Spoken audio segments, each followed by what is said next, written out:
Howdy, everybody. Welcome back and happy Skews Day to you. Today's October 19th, 2021. I'm Trey Crowder, and that's Mark Agee. What's up, Mark? What's up, Trey? Good to be here. Big day, baby. The NBA's back. Colin Powell died. Lots of stuff happening. Uh, do you, Yeah.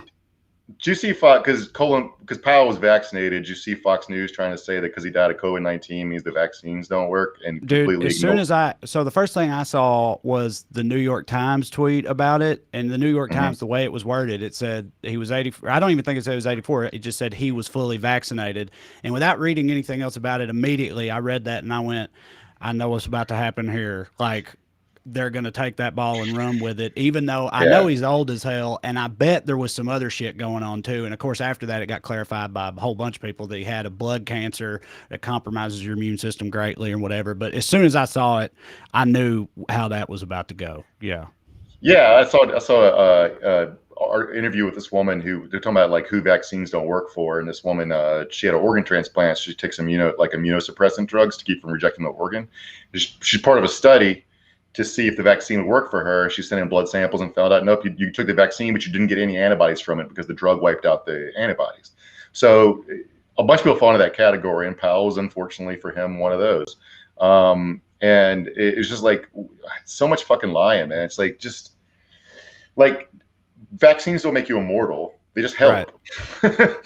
They just help most people. It's like, and you can't like everything's either all or nothing. Everything's so heightened, and yeah, it don't hit. But also, like the other side of it was just the full-on national security blob just feeding this guy who's a hero to them. Yeah. And it's not that he's like an awful person or one of history's great villains or anything like that, but real people's their life stories have nuance and texture and lessons you can learn if you pay attention to them. If you don't pay attention to them, you don't like you don't get any meaning out of it. You just hold people up as pure heroes. And his actual life story is really interesting. Like he clawed his way up. He was born to a poor immigrants in Harlem. He joined the army, worked his way up from a grunt in Vietnam. Of course, like when he made the officer corps, his career went in overdrive because he helped cover up the My Lai massacre. That's bad. But then he gets the correct lesson away from Vietnam, which is Vietnam sucks and we shouldn't do that shit again, right? So it makes that his life's mission to keep America out of unnecessary wars. Right. Um, And then what until happened? and then what happened?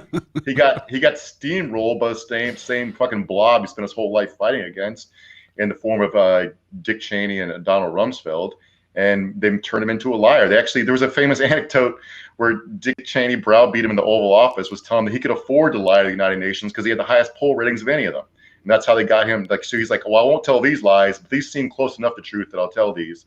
And of course, yeah. Uh, Yeah. Like you said, real lives and it like his story has nuance to it, which is yeah. why when you look for nuance, you should really turn to former President Donald Trump to see how he responds to a thing. Do you Yeah. want to You want to read the read statement? his? Sta- All right. I'll do it, I guess. So Trump released a statement on the death of Colin Powell. Said, "Wonderful to see Colin Powell, who made big mistakes on Iraq and famously so-called weapons of mass destruction, be treated in death so beautifully by the fake news media. Hope that happens to me someday. He was a classic rhino, if even that, always being the first to attack other Republicans. He made plenty of mistakes, but anyway, may he rest in peace." You know what? When he says, "I hope that happens to me someday," I too hope you die someday, Donald Trump. Yeah. So we're on the same 100. For once, we're in 100% agreement. Yeah, I mean, like Trump has this wonderful gift. Wonderful is a wrong bad way to put it, but like he can say true stuff and lies at the same time. Like Yeah. he wasn't against the Iraq War, but he ran against the Iraq War, saying it was a bad idea. That's how he was able to cook Jeb Bush in the primary. But also, he's both for and against the Iraq War at the same time. Now, you can't even figure out what he doesn't believe anything. But that's the gift, the beauty of being one of those guys, I guess. Yeah. All Uh, right. Well, with us as always is producer Matt. This is Weekly Skews. First, I want to remind you real quick, if you're vaccinated and want to see me live, you can go to wellreadcomedy.com for tickets. We'll be at one of our favorite clubs in the country, the DC Improv, in our nation's capital this weekend, Thursday through Sunday. Hope to see you there. Now, for the show tonight, it's the rise of the proletariat. That's right. You can take these jobs and shove them. American workers nationwide are taken to the picket lines to demand the respect and compensation they have long deserved. Yes, turns out Constantly reminding your employees of how essential and heroic they are doesn't actually amount to very much when it comes to paying the goddamn bills. Also, on tonight's episode, we will be joined once again by everybody's favorite Georgia correspondent, Corey Ryan Forrester. That's right, his glorious return is upon us. But first, as always, we begin with the Daily Dumbass. Matt, graphic, please.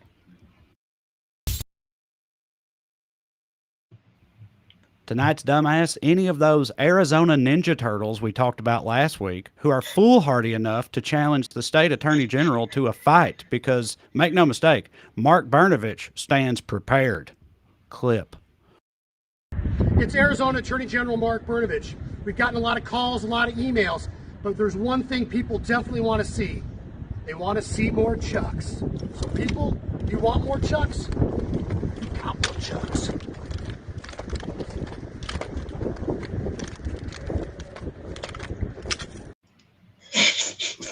Take that, crime. What? What? So what? There's no context for that. Like there's no. He just tweeted a video of himself playing with nunchucks, and I'm assuming he's bullshitting, but I want desperately to believe that his office was getting a bunch of calls and emails for him to please show us more Chucks, Attorney General. Gotta give the people what they want, man.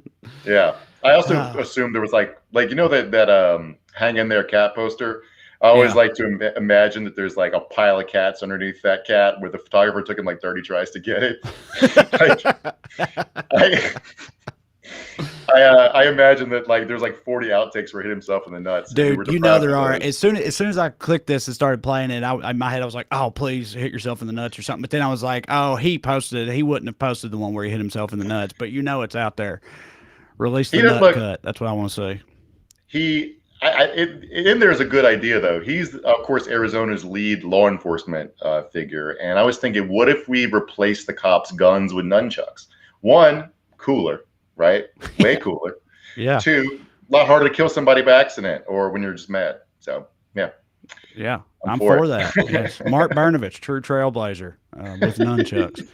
All right, next, our first honorable mention for Daily Dumbass. Anybody who thinks that they can relax on a plane in this godforsaken country without some batshit crazy stuff going on. That's right. Let's see this clip here. My microphone. This is mine. You can't take it. I tried borrowing yours. You didn't want to let me use it.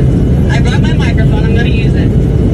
This is perfect. Thank you. We're set up great. If you don't take the pandemic started all because humans had lost a little bit of faith. You're gonna cuff me? You're gonna cuff me? Yes. I'm right in front of my speech. Ma'am. I don't need to be taken anywhere. I don't need to be cuffed. Ma'am. I'm completely harmless. Also, I think you're all doing this because, like I said, I'm not terrible to look at. Ma'am. That's me. The reason why the pandemic started was basically because the internet.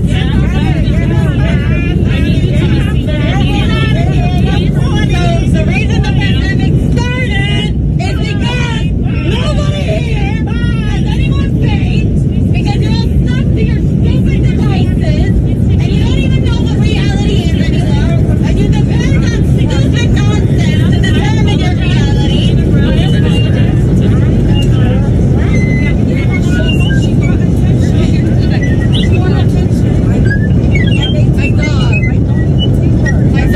My dog has better sense than any. Is she single? Do we know? I would imagine so, but hard to say.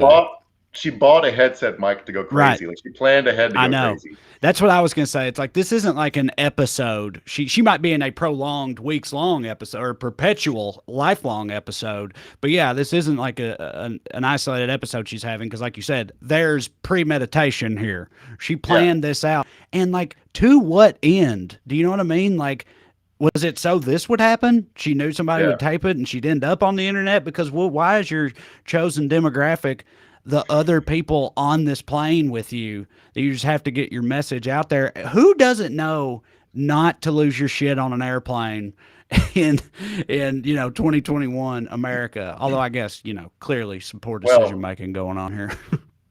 I will say that the reason she chose the airplane is because nobody can walk off the airplane at 35,000 feet. And I bet nowhere else in her life will anyone sit and listen to her talk. That's true. But this reminds me, you and I both come out of the comedy world, Trey, and I remember this will hit for you.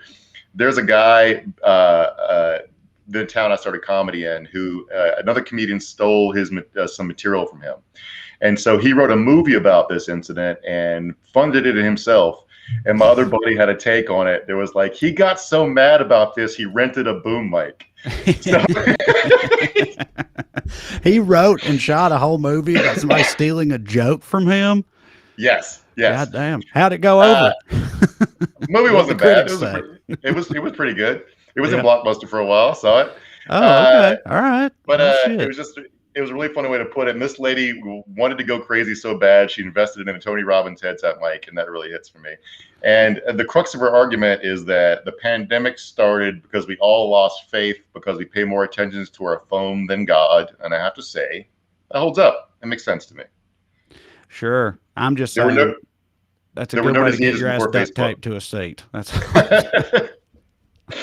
there's a stat came out like weird crazy incidents on planes are up. There's been like 4,000 so far this year. People having to be like restrained or kicked off planes, and we're all going crazy, and we're doing it in the air. Dude, I travel all the time, and then I stopped obviously for a while because of the pandemic, and now I'm traveling again. And like, I never saw shit go down on planes, and I've had like nothing remotely like this, but I've seen altercations or just seen people kind of lose their shit on 3 separate flights I've been on already. And I haven't even been on that many yet, like it's anecdotally, it's definitely a thing. And I don't know if it's just people were cooped up for too long and are finally back to traveling, or what the hell's going on. Everybody's just getting a little fucking crazy.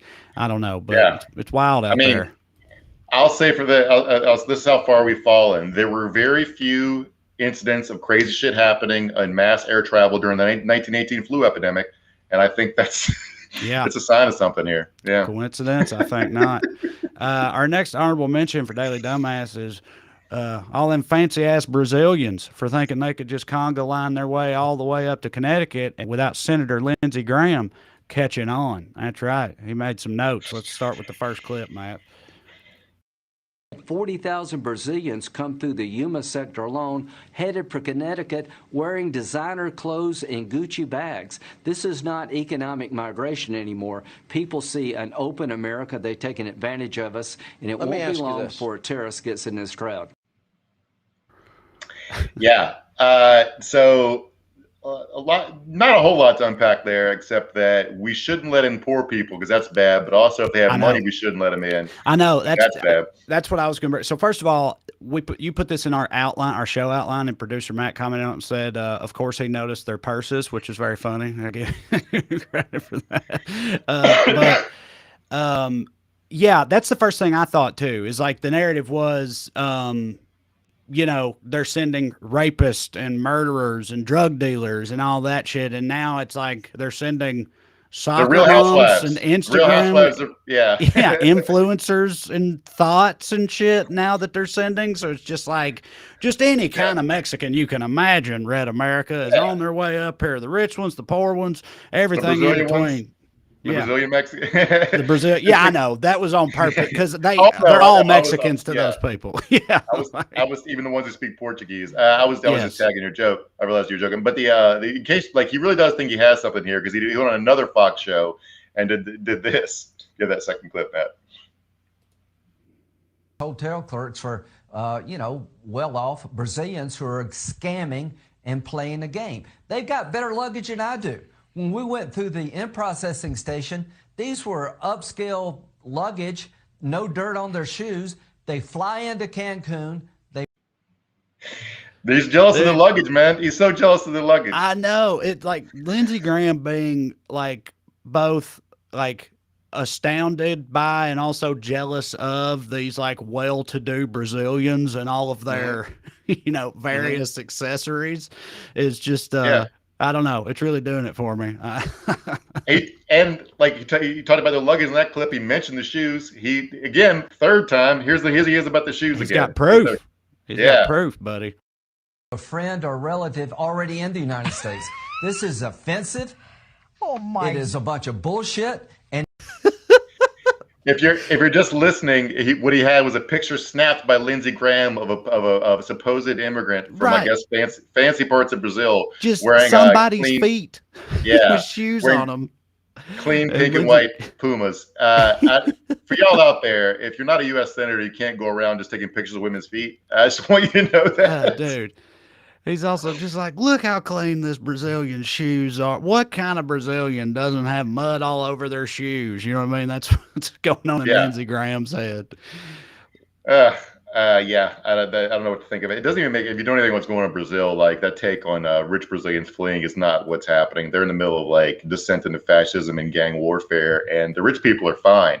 But I don't understand, other than just straight up racism, I don't understand what the point or argument is supposed to be, even if he's talking about like, listen, there's rich ones coming now. It's like, wouldn't y'all want other countries' rich people to come here with their money and everything? Like when you're framing them all as terrorists and drug dealers and rapists and shit, I understand what type of scare tactic you're trying to employ there. Mm-hmm. But other than just they are Brazilian, I don't understand what's supposed to be alarming about this side of the narrative or whatever. I mean, I don't know if you can call it racism because rich South Americans are white. A lot of, not just white, a lot of them suddenly immigrated to South America in the 1940s with German last names. It's just for random coincidence. Yeah. But this is I don't know. It's just I don't know. They're wild. There's no immigrant they can let in other than a white one from England or whatever. Yeah. Yeah. All right. Next honorable mention: 4-year-olds for getting all caught up in the cancel culture. That's right. Let's watch this clip from Pirate Dan Crenshaw. My book, Fame, Blame, and the Raft of Shame, is on cancel culture. You can see my own story sort of wrapped into it. Teaches kids how not to engage in cancel culture, how to deal with cancel culture, what it is, what it isn't, also, and the value of forgiveness. So Dan Crenshaw has written a children's book. Of course he has, called Fame, Blame, and the Raft of Shame. Art by Andre Kiel. And the art's not bad. I'm looking at it right now. So the premise of this book is this city of animals surrounded by a dome of seaweed. When someone is shamed, they kick them out of the city and they go outside the dome of seaweed. But eventually they get too heavy and they cause the collapse of the dome of seaweed, and this undersea village is wiped out, I guess is the premise of it. So great book. Everyone should rush out and get it. Your kids will love it. Right. If you keep telling people they can't say the N word, eventually the sky will fall on you. Is essentially the also like how you can see Dan Crenshaw on that cover, like and he's of course like a badass leopard or cheetah or whatever that is. Well, you can tell because he's got the eye patch on, so that's definitely him. Yeah. And it's clearly some kind of buff jungle cat. I didn't notice that. You're right. That's his persona right there. Yeah, his persona is Lion-O from Thundercats with an eye patch. I love it. Oh, God. He's got a nice suit, though. That's cool. Yeah, but now cancel culture's running amok, and they remain really upset about it. They're even coming after cartoons now. Let's get this last clip for Daily Dumbass. Matt, play it. The only thing you could do is, if you are an American consumer, decide that if you're anti-American, maybe I'm going to go choose a different cartoon. So this is because Superman, besides being the new one being bisexual, it's Superman's son actually, even though they seem to get confused about that. But so they're going to take truth, justice, and the American way. They're just going to start saying truth and justice and leaving the American way out of it because they want to market these comic books worldwide. But like it's never lost on me that like every time these people who supposedly love capitalism get caught up in some woke culture run amok thing, it's just somebody trying to make more money, right? Yeah. DC Comics wants to sell comic books to kids in China, so they're taking the American way out of it. So that's it. It's just funny. He's like, if you're an American man, a good red-blooded American man who's upset by this, your only recourse is to watch another cartoon. You know what I mean? Like, listen, we've all got to have our cartoon. They're even taking our cartoons away from us now. And by the way, nothing wrong with watching. I watch cartoons all the time, and cartoons hit. It's just a comical thing to be incensed about. However you look at it, for these people, he don't watch cartoons. Shit. Oh, I fully believe Brian Kilmeade watches cartoons. But it's probably like which one? Educational like ones. Still Droopy Dog and stuff like that. Yeah. Okay. He ain't watching Harley Quinn. The ones with Sourpuss, and then the ones where they teach you how to count. Yeah. All right. Well, let's do it, Mark. Get us into the big story of the day. The story of the moment in time. In fact, people are striking at levels not seen since the 40s. Yeah, I didn't know this till this week, but in the 1940s, there were periods where 1 in 10 Americans were on strike. And the parallels of that moment, of course, coming out of the Great Depression and World War II, the economy was fucking booming, and workers realized everyone really, really needed them, so they decided to try to get their pay rates up. And that was a good idea, probably. So that's when we built the middle class, was in the 50s and 60s, right? So yeah, it worked out for everybody. But so just a little bit of roundup before we get to the main one. I want to talk about John Deere a lot. But so we talked about the IATSE strike, which is the below the line Hollywood workers. 60,000 of them were preparing to strike, and they struck some sort of deal, but it's not clear the rank and file is happy about the deal, so they might vote it down and go back to the negotiating table and or go back, decide to strike after the strike was supposedly called off. So that's happening. But around the country, the John Deere workers we're about to talk about, who are on strike, joined 2,000 hospital workers striking in Buffalo, 1,400 workers for Kellogg in 4 states, 450 steel workers in Huntington, West Virginia, 2,000 telecommunications workers in California. That's all since October 1st. 1,000 Alabama coal miners, 700 nurses in Massachusetts, 400 whiskey makers in Kentucky. Hell yeah, whiskey. 200 bus drivers in Reno, and there are recent settled strikes by 2,000 carpenters in Washington, 600 Frito-Lay workers in Kansas, and 1,000 Nabisco workers at 5 plants. Tens of thousands waiting in the wings, with 37 healthcare workers in Kaiser and Oregon, Florida, and Hawaii who have authorized a strike or about to. There was a school bus driver strike all over the country in random little pockets. Massachusetts, in fact, had to call up the National Guard to drive school buses. That must have really hit for the kids to be driven to school by an Army sergeant in fatigues. One thing about this, and here's the cool part about it, it shows some real growth in labor movements. A lot of this is about 2-tier contracts, which one thing capital has been doing when negotiating labor contracts is trying to establish, okay, you get these deals, right, but new workers will not be covered by these contracts. Like, you get to keep your pension, but new workers will not have a pension. Right, because the idea, it's like putting a Band-Aid on it, right? Like the idea is these people will go for that because it helps them, and they don't have to worry about the new people, and then long-term down the line, the company gets back to where they want to be because they can fuck over the future generations of workers. Yeah, exactly. Because that's basically like, we'll pay you off to fuck over future you, basically, is what it, right. You pay you off to fuck over your kid if he was to work at this company. The whiskey strike is one of my favorites. I hope they go back to work soon, obviously, but I don't think they get their contract. I do like my whiskey. But the company's proposed contract remove a cap on health insurance premium increases. They will reduce take-home pay, cut overtime, and cut changes of work schedules. And one guy said it's going to end up making us work 7 days a week with no overtime. So yeah, fuck that. The funny thing about the whiskey strike is a non-union driver trying to get into the Heaven Hill plant was flipping over some striking workers and took his hands off the wheel, flipping off some striking. Giving them the bird. Yeah. And he flipped over the truck, and it caught on fire and almost burned to death. Do we have a picture of that, Matt? Do we put that up there if you have it? But yeah, this guy, a replacement non-union worker, was for some reason just rubbing it in the face. I guess it was flipping off the union workers as he drove by, and then flipped the truck over. And dude, you don't get moments like this in life very often. Like, it's obviously, it's not the same thing, but pretty similar. When we were in Denver doing shows, we were in this like little hip part of Denver, I don't know, and these two like dipshit teenagers came up in like a Honda Civic or something, and they started like cutting donuts in the middle of this 4-way stop with a shitload of people. There's all these little bars and stuff. There's all kinds of people on the sidewalks, and they just started doing donuts and fucking squealing tires and all this shit, just being assholes. And then they lost control and ran into a concrete wall on the side of the road. Not bad enough they couldn't drive off, but they fucked their car up, and everybody cheered. And it's just nice to see somebody get some shit that they deserve in real time. Yeah. We got a lot more of this coming up in a little bit because there's lots of Mr. Bean shit going on around these strikes from people that are pissed off at the striking workers, which brings us to John Deere. So 10,000 workers at John Deere factories have walked off the job.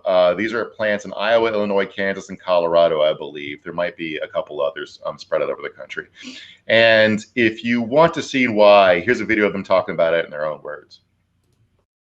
Put in the hours, we make the product, and they are making billions of dollars on our back. All these people have been in there during the whole COVID pandemic, coming to work and every day, with the potential of exposing themselves and their families, to this, but they came in and worked anyway. Do I see Deere and Company, kind of recognizing that and trying to reciprocate in any sort of way? No, I don't. John Deere makes $6 billion a year. They threw peanut shells on the floor, and I was supposed to scoop them up. Well, guess what? My dad and me appeared this in 1986. We're back. We're union strong. We've got the community behind us. Hell yeah. I like that guy. Like the peanut shells. Yeah, and so talking about the two-tier contracts again, here's a quote from the guy. Basically what they tried to do was give them a two-tier contract. And here's a quote from a worker about why they wouldn't fucking take that.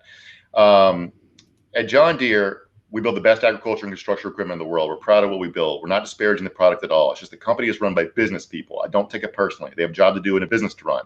But don't tell me I'm in your family and that we're all part of the Deere family where you're trying to separate us. You don't feed one of your kids steak and the other one's hot dogs. We're all going to eat hamburger. That's the way families work, and they don't understand that. So, yeah, that's why they're not going to take the two-tier contract. And by the way, Deere is making record profits. They can afford to pay these workers. Now here's down to the funny part, talking about the whiskey truck getting flipped over. So John Deere is trying to break the strike by moving office workers into the plant. Now, office workers aren't very happy about this. We'll get to that in a minute. It's not like they're being scabs. They're just being repurposed from their other job, and they're not unionized. And a lot of them do support the cause. But the striking workers are doing what they're supposed to do, which is try to prevent this from happening. So they blocked up the plant parking lot. And this union worker, I don't know, Matt, I don't know if you have this video yet, but a guy recorded himself driving the line of traffic for people that are already 2 hours late to work. Yeah, you could roll it, Matt, if you had it. Let's see how far they go. Look at all the salary folks. They look upset. They missed the 7 o'clock buzzer. Well, hell, they're probably trying to get there before the 6 o'clock buzzer, maybe. Yep. That's what John Lewis called making fun trouble, right? Just gumming up the works, having a little fun with them. But the thing is about keeping these people from getting to work, they might actually be fucking saving lives. Because here's what happened when they got there. This is extremely funny. So the 7 o'clock shift started at 7 o'clock. They made it all the way to 8:30 before an ambulance had to rush into the scene.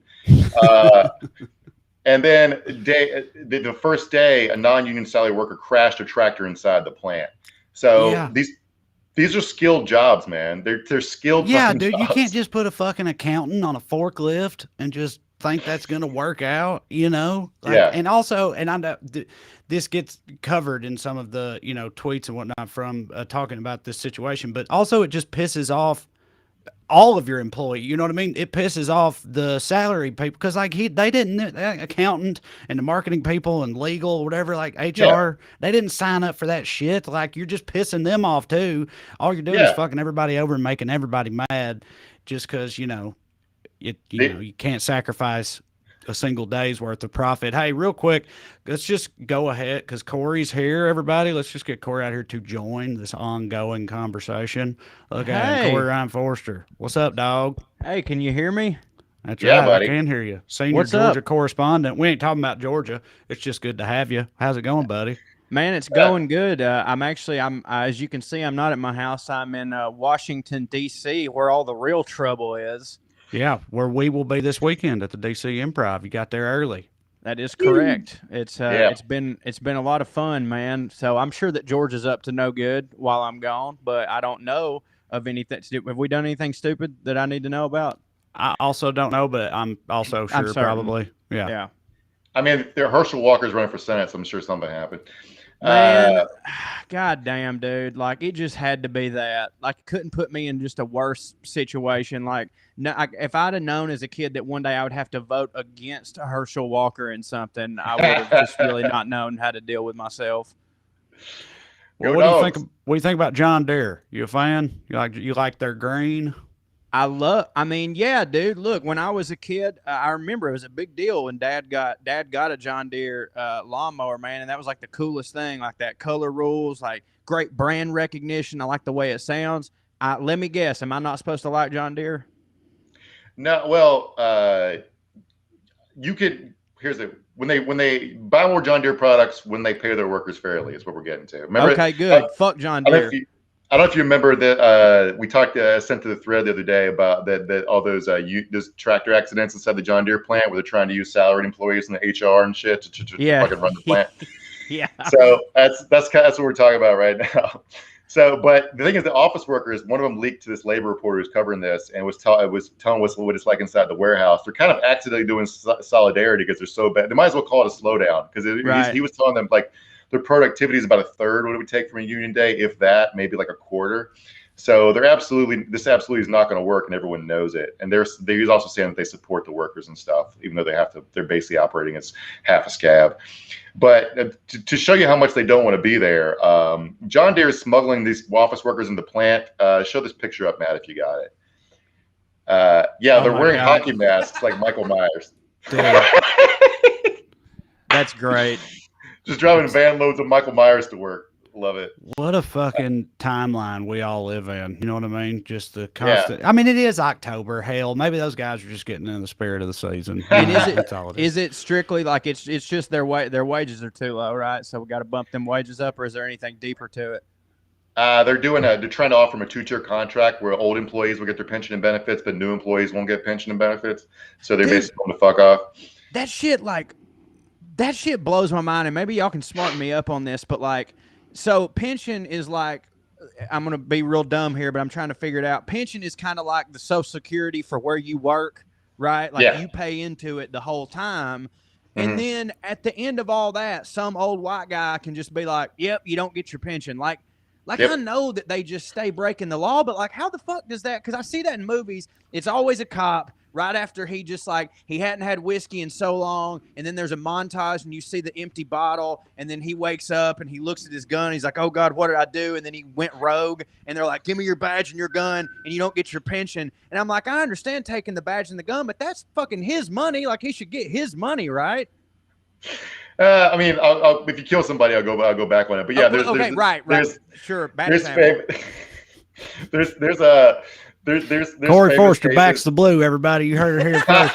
Don't you go taking their badges and guns, Holy shit! I know this is a complete jump off from what we were talking about, but since you said back the blue, can I tell you this little thing that just popped in my head the other day? Yes, please. Okay. So you know how the police, if you like them, it's the flag with the blue line in it. Yeah, you know. Yeah. Okay. I just had a flashback the other day. I was driving down and I seen somebody with that on the back of their car, and I remembered in high school, my buddy Josh had that on the back of his car, and I was like, oh man, because it just kind of looked rad to me at the time, and I was like, what is that? He goes, oh, my mom's dating a cop, and he told me, if you put this sticker on the back of your car, you probably won't get pulled over. And like, that just like clicked with me, and that was 20 fucking years ago. Like, isn't that crazy? Yeah, I did not realize they had been, back in the blue for that. Yeah. Like in that specific way. I didn't know that the flag and all that existed. It definitely checks out that that's like a free pass. Although, like, Yeah. you feel like as soon as the word gets out amongst, you know, black people and other ne'er-do-wells, Right. that cops love to pull over. I guess they could, if they see But I you're would do black, that. that cancels out the I was flag about on to the say, back of the car. I would rather get pulled over by the cops than have anybody think I was a fucking dipshit like that. So like, I'll just change it. Yeah. So here's a fun little bit of solidarity. So the John Deere plant workers, they're unionized under the United Auto Workers because they have tractors or cars in Iowa. So the UAW, they had to move their picket line because they were I guess they were picketing close to a gas station, and Teamsters stopped delivering to the gas station because they assumed they were picketing the gas station. Right. So solidarity forever, baby. So something that the John Deere worker was talking about the hamburgers and the hot dogs, and you missed that, sorry, Corey, a little bit ago, but he said it's just a business negotiation. That sounds like pretty important shit to me. Yeah. He was basically saying that like they're trying to give some workers steak and some workers hot dogs, but they're all going to eat hamburger because they're family. But when he said it's just a business negotiation, I was thinking about how moralistic and principled everyone gets about labor negotiations. But think about if you're selling anything else besides your labor, how straightforward it is. Like right now, my wife and I were going to buy a car, but car prices are through the roof, right? Because there's a shortage of cars in the market. So car dealers and car manufacturers have jacked up the prices to make the supply and demand curve kind of meet, right? So right now there's a huge labor boom. A huge thirst for labor. So labor, like, oh, it's a shortage of labor. We can jack up the amount we charge for it. So that's what they're doing. But like when the car dealer jacks up car prices, no one goes, oh, well, nobody wants to sell cars anymore, I guess. Do you know what I'm saying? It's just a fucking business negotiation. Yeah, well, like we've talked about it before when they started talking about there being a labor shortage, when it was being framed that way like a few months ago, and like in terms of economics, like the actual study and theory of economics and whatnot, the first thing that happens in a legitimate labor shortage is that wages go up because that's how that works. Right. It's not a genuine shortage of workers. It's just people saying, no, fuck that. It ain't worth it. You know, like just pay them more and they will work for you. It's pretty simple. There was a tweet, a thing that went viral the day. A guy said he tried to offer people $14 an hour to unload a truck and nobody would pay it, so he was doing it himself. Yeah. And he was whining about that. It's like, but in capitalism, if no one wants to sell what you're buying at a price, you have to raise the fucking price. Right. And I saw that thing you said, and like the first reply on it was like, you're literally complaining about having to take your own offer. Yes. Right? Like that's essentially what happens. Like you made an hilarious. offer, nobody took it, you took it, and now you're like, look at this bullshit I'm having to do. To say somebody else should be having to do this. This ain't right. It's just so ridiculous, and like at this point, I genuinely don't know if anybody will ever be able to get over to those people who say things like nobody wants to work anymore, because that's such a ridiculous thing to say. Like there are so many people out of work that would have loved to work. So many people lost their jobs in the pandemic, did not want that to happen. But like I'm in DC, and at the end of the block where I've been walking every morning to get my coffee, there's like a little like homeless little area like with tents, like Hooverville situation. Like I'm not saying that to be funny. You know what I'm saying? Like it's their own little area. There's a bunch of tents. Walk by, and I mean it looks rough, man. And me and Amber were walking by there the other day, and I just looked there and I go, yeah, man, isn't it so funny that people back home have literally said things like, I'll tell you what, they got it better than me. I wish that I could just be homeless and just live off of people's change and stuff, but I got to work. And I'm looking at this like nobody wants to do that. And not even on that tier, but like dudes who are out of work sitting on their couch at home right now. And there's some of them that are sacks of shit, but most of them, like, it's a pride thing. People want to work, but people want to be valued. And if you go into a job and you're being completely underpaid, like, yeah, I'm going to leave. Because, dude, when you think about it, like with what the minimum wage is, everybody's like, oh, it's like, what, it's $7 or whatever.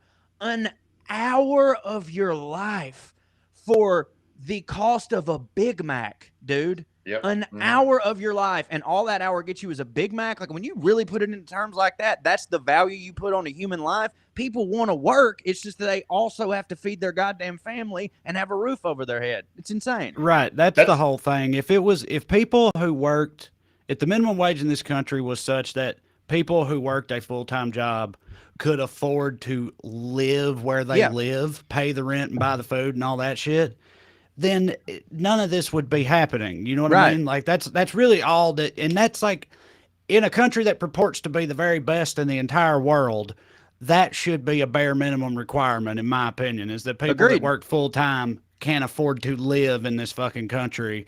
And they can't almost anywhere. There's almost nowhere where that is true by the math. And so, you know, shit's out of whack. And again, it's a time of record profits too for the employers and shit. They're all raking it in. The richer than they've ever been. They have the money to do this. They just won't do it. And so people Bezos are made making enough money them. during the pandemic to send William Shatner to fucking space. Yeah, Like and then was a imagine- dick imagine about it, by the sending way. William Shatner to space, and you're still the richest man after you did that.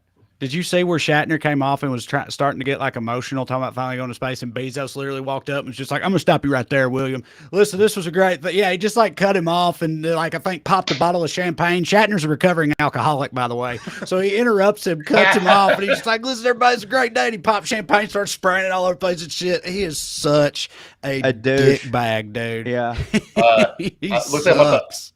I'm at the one of the reasons you brought Corey on has got to hop off in a minute for work. Yeah, but I want to say this before I go. Like, it's just like I was at my local bar a couple weeks ago, right before the IATSE strike. I mean, a couple of crew guys were in there, and the owner's a bit of a crank, and he said something about he pulled the nobody wants to work anymore shit. And I thought these guys were going to beat the shit out of him. And what they said was like, "This profession is a divorce factory. I work 90 hours a week. I don't see my wife and kids." And I was like, that's the reason you work, is to spend time with people you love. You don't work just to go to work. It's fucking, you're still selling chunks of your life, the most valuable, precious, limited resource you have. These motherfuckers, you need to get it exchanged for stuff so you can buy time with your wife and kids and family and people you love and doing shit you like. So, yeah. Amen. All right. Yeah. With you that, guys, thank you, Smart Mark. Appreciate it. Yeah. Bye, Mark. Yeah. Now Me the and Corey will show's stick gonna around. drop a couple IQ points. Now, Ooh. baby. Yeah, that's what. Yeah, so the deal is Mark thought that he might have a work situation where he might have to leave. So we put old Kofo here. That's a throwback. I haven't called you Kofo in a while. Isn't it? On call, and he graciously agreed. So we appreciate it. Yeah, this whole working thing is a whole deal right now. I made a video about this whole kind of dynamic today because another thing that I've noticed, it's funny because you have people on both sides right now walking away from their jobs, but for such different reasons, because the hardcore conservatives are always talking about how nobody wants to work in this country, God damn it, are also quitting their jobs because they refuse to wear a mask or get vaccinated or whatever. And they're like, no, that makes me a freedom fighting patriot. Exactly. These other people who just want to be paid, you know, a living wage and whatnot are lazy bags of shit. I'm a freedom fighting patriot, but everybody's just, you know, leaving work on both sides, and it's just a wild fucking time. And it all boils down to the same thing that so many, I mean, dude, almost every time I've been on Skews, some type of this has been brought up.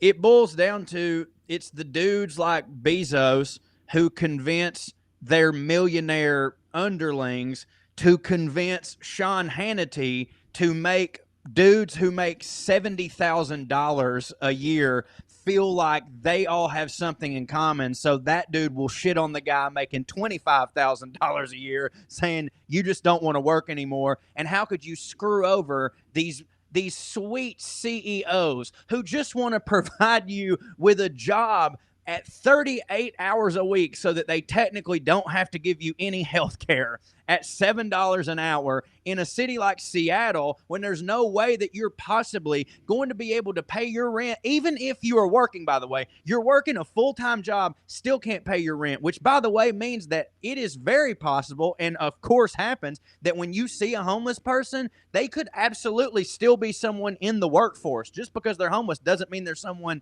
not in the workforce. And you look at that and just be like, yep, that's why this country is going to shit. Not because two dudes have all the money. They convince themselves of all these different narratives around it too, where it's like, I've talked to plenty of conservatives before about this whole thing, and the idea of like what I was talking about earlier with, you know, most of them that I've met, if you ask them, do you think that in this country, if a person works full time, they should be able to pay their bills, right? Yeah. They'll say yes. And then if you say, okay, well, they can't, so clearly something's fucked up, then they start going into this whole thing of like, well, what are they spending their money on? Yeah. Like, You know, what are they spending their money on? That's what I want to know. Like they just automatically assume that they're all just blowing it on fucking booze and drugs or whatever because they're just inherently lazy or, you know, irresponsible or whatever it is. But they convince themselves of that shit. Just like with you were saying about the homeless people, they're like, hell, they got it made. You know what I mean? Like imagine looking at a fucking person sleeping in a cardboard box with like newspaper shoes or whatever. They say it about prisoners like, too. they got it Same made, thing. man. They got Yeah. it made. It's so insane. Well, dude, on top of that, not only that, they go, yes, I believe if someone works 40 hours a week that they should be able to live, you know, pay their rent and live. You go, okay, well, they can't. They go, well, what are they spending their money on? Break it down just a little bit. And it's like, so you think that if someone works 40 hours a week, they should only be able to live? Yeah, like right. They don't like, because that's not a life, by the way. That is that's how like a Son of Sam motherfucker gets more like, oh, so all I can do, the only thing I do is work for 40 hours a week. I come home, I eat a meal, and I lay down in, I don't know, on the ground because beds are kind of expensive. And I watch the wall because I can't have a fucking TV. Exactly. And then I get up the next day just so I can make this motherfucker money. That is my dick. I would strike. 100% the other part of it, because one of the people I'm thinking of specifically, and I had this conversation, it went almost exactly like that. I started saying, I was like, listen, dude, just use myself as an example. I've been financially on my own since I was 18. All right, I put myself through college. When I was in college, I was taking a full course schedule, making A's, and I was working 30 hours a week at a restaurant there, waiting tables, and I had all this extra curricular shit I was doing for my resume and whatnot. So I woke up in the morning and was going all day, either at school or work or whatever, keeping my grades up, doing all that shit. And I was like, and I was broke all the goddamn time. Yeah. And when I graduated college, I had a mountain of fucking debt. And I was like, what was I supposed to be doing any differently than is that not the American way? Was I not bootstrapping it? What else was I supposed to be doing? And he was like, and he was just like, all that, on Friday you got a little drunk. If you exactly, and that's where he went to. He was like, okay, you gonna sit here and tell me that during that time you weren't spending any of your money on anything that you didn't really need? You weren't going out and buying beer and whatnot? And it's like, dude, like you just said, like, so I don't deserve to fucking try to enjoy myself at any point in this. Like if you know, like you said, you're only sure you should be able to live if you work a full-time job, but that's it. Literally only live. You shouldn't be able to enjoy life in any capacity at all. You don't deserve that. And there are, of course, there are people who just spend extravagantly money that they don't have, of course. But it's like, it's the same as the myth of the welfare queen. They don't make up enough of a percent to be the rule. You know what I mean? Yes, of course they exist. But yes, exactly. It's not this plague that they use to like nullify the system as a whole. You know what I mean? It's ridiculous. And also, I mean, not to be completely pandering and just like super cliche and just take an easy one off the tee right down the middle, but like these are also Christians. This is the party of Christians who, I mean, let's face it, Jesus said more than one thing about the homeless and the poor, and it wasn't none of this. Yeah, no, I know. Sorry, I'm looking through the comments over here. I've seen some other people pointing out that I'm what ugly. You were just saying. Thanks. No, bringing up Christianity and basically what you just said. Rebecca Pruitt says it's called indentured servitude. Yeah, and pretty much. That is accurate. I mean, that's what they want, though. They literally want you to only exist to be on the what's the thing when you're at the conveyor belt? It's got a conveyor belt. The fucking, I can't think of stuff. When you work at a factory and it's the you know what the fuck I mean. That's all they want. They want goddamn. They just want robots to just take their Adderall, focus on their job, and then go to bed and then do it over and over again. And like at the end of the day, they sort of conflate being a hardworking man with patriotism, and that's what you do to be an American. You work for 65 years, and then you get 10 good ones, unless somebody takes your Social Security or fucking pension from you, and then you don't get shit. Yeah, and sorry everybody, I'm trying to get these comments pulled up, but the system's going a little slow on me for some reason. But Janet Smith says, and this is a great point as well, there's also a cost to being poor. Yep. Put off $100 dental cleaning, eventually you pay for $1,000 root canal. Yep. And that's also 100% true. Poor people have to buy shittier things that break more quickly, and then they have to buy them again, where if you have the money up front to pay for something of quality, it actually saves you money in the long run. For sure. They're overdraft fees at the bank versus the interest you receive back, you know?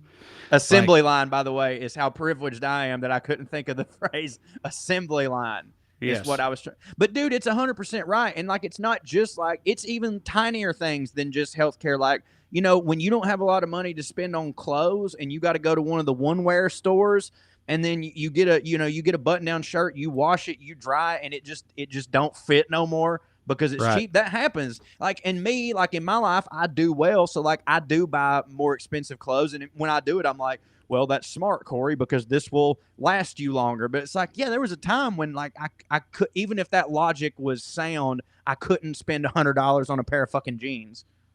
Yeah. Robin Floyd says Corey is an American hero. That's awful sweet. Cho, are you seeing any of these comments pop up on your screen? Oh, over. Okay. Yeah. No, not though. I just mean on the screen where me and yours heads. Yes, there is also a cost of being poor. Put off. Yeah. Okay. See, they're not, for some reason, they're not showing up on mine. So okay. You want me to read them then? I'll read this one again. Corey is an American hero. Thank you, Robin. It's not true. Okay, so they are popping up. Yeah, they are. I'm sorry.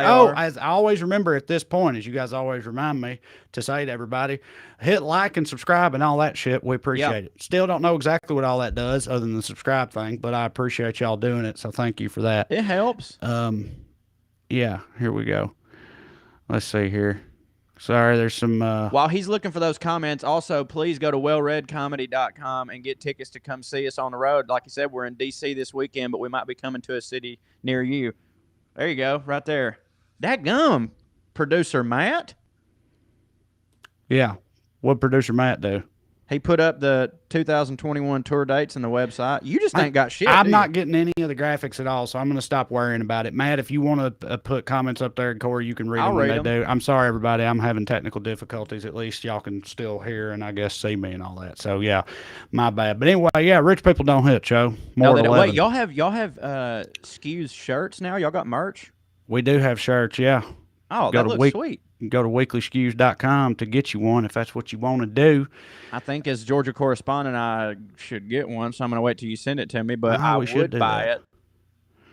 Yeah, and you're talking about how they just want robots, essentially, to just do their work for them and shut the fuck up and never do anything else. When we get actual robots and more people are unable to work because of the robots, those people will be lazy, worthless sacks of shit as well, who deserve nothing because they refuse to work, even though, you know, you got what you wanted in the form of a robot. Matt says that my microphone looks like a secondhand banana. That's true, and I also would like to point out another little fun fact about this microphone. These are wine stains from when I was a horrible alkie and would drink wine while we were doing our podcast and apparently just spit it on there. And your facial hair too. The wine would get in like your facial hair, and then you just get all up on the microphone, rub it all over it. There's a lot of people from a few minutes ago. There's so many comments saying, Corey, assembly line. It's assembly line, Corey. Yeah. They're assembly line workers, Corey. You idiot. A whole string of comments saying look, that. Man, I'm out of touch with reality. I will be the first one to tell you. Natalie Nichols, we know Natalie Nichols. Hey, Natalie, she said, it's godly to be the hardworking poor. Haven't you heard? That's another thing, right? It's supposed to be like, you know, of the Lord. Dude, it just doesn't make... it just doesn't make any sense. And like, here's the deal. You're two types of people who say things like people just don't want to work. You either are someone who is in the complete upper class and you know that's not true. It's just that you don't want to pay them more money.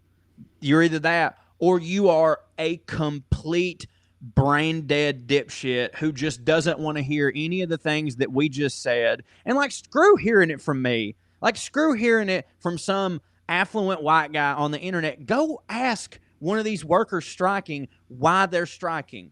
And I promise you, they will lay it out for you. And another thing too, I don't know if you've seen a strike or driven by a strike. Strikes look like harder work than my ass has done in 5 years. You know what I'm saying? So like, it ain't about that. These are not lazy people. No, they're very like blue collar people. The other thing is, it's like it shouldn't be. It's wild that the official party of fuck the poor and fuck working people are conservatives when you think of the typical demographics of a lot of blue collar America. You know what I mean? For sure. Like, and that's Merle why Haggard I've said used for to years, strike like, with them. right, the Democrats should be so on top of shit like this. You know what I mean? Like, part of the biggest branding for the Democratic Party should be like the official party of the working person. You know what I mean? Like, that should be, they should be driving that shit home all the time. And it's wild to me that they don't do more of that, you know. Hey, but, Shayla says, by the way, I agree with you, Trey. Shayla says that we should come to Portland, Oregon, pretty pleased with sugar on top. How about we're going to be there April 14th through the 16th? It's at wellreadcomedy.com. You can't get the tickets yet, but at April 14th through 16th, we'll be in Portland, where there's a lot of good, hard-working people. Yeah, a lot of unicyclists, too. Absolutely, which is hard work, dude. Yeah, that's very hard work, dude. Dude, have you ever tried to juggle while on a unicycle? I have not, but I've... Well, in Portland, Oregon, so many people have mastered juggling on a unicycle. I think bears can do that. Isn't that true? Yeah, I've seen some bears. Mm-hmm. They teach them that in Russia. Anyway. Russia, I don't know what I'm talking about. That's first grade. Yeah. We have learned the bear juggling. Yes. Teach the bear to juggle. Valeri. Every first grader has to go out and steal a ball from a juggling bear and then come back. It's a rite of passage over there.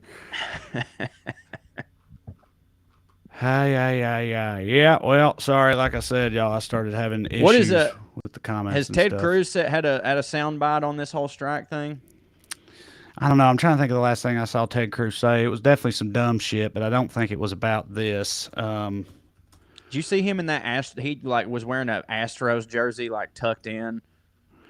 No, but dude, he's such a piece of shit, dude. Yeah, he's like he ain't a human person. No, he's not. He's not a human man. He's some sort of blob, netherworld blob masquerading as a human man in a skin suit, and you can tell it by the way he wears human clothes and stuff. Just not right.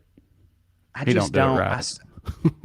I know that like he believes all the things that those people believe, and thus they vote for him. But like, my God, like, has there ever? I get that part of it, but like, dude, there's like if Ted Cruz was the way he was, but also a Democrat, I would hope that we would burn him. Primary, I know. I can't believe he hasn't been primaried. It's wild to me too, because it seems like no one likes. He don't Ted hit Cruz. for nobody, right? Yeah, but apparently, plenty of Texans do, I guess, or it's just they hate the Democrat opponent so much. We've got a comment here that says, please come to Ottumwa, Iowa. I hope I said that right. I'll even give you lodging. Matt points out that's home to the John Deere strike. Well, I'll be damned. Well, I know Corey goes to Iowa all the time. That's where Corey's people-in-law is at.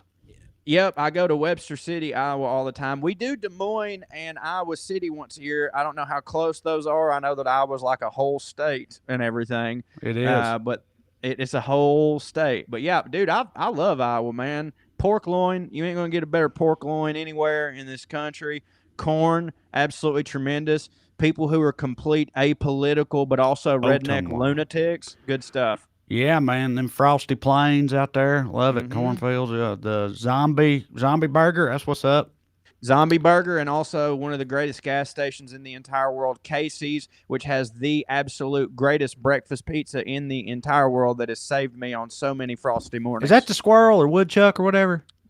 No, that's no. I know Casey's. It kind of looks sort of like barnish. Yes, or like a Red Barn type thing. Yeah, they did just rebrand, but you're correct. Now it looks a lot like the. It just says Casey's, but it looks like the Wendy's font, and it's a red background in the white. And I keep thinking they're Wendy's, but I pull over anyways because I like them both. We closing strong here, baby. That's right. Thank you for joining us. Sorry. Riveting stuff. That ain't your fault. Hell, I got into it.